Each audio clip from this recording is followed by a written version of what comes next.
Many people believe that the women members of the Church of Jesus Christ of Latter-day Saints are very dressy and we don't wear pants like pioneers. I am a child of God, and He has sent me here, has given me an earthly home to parents kind and dear.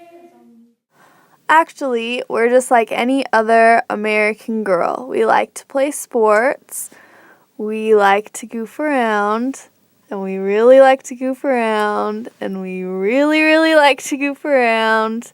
More goofing around, a lot of messing around, and we even like to wear pants.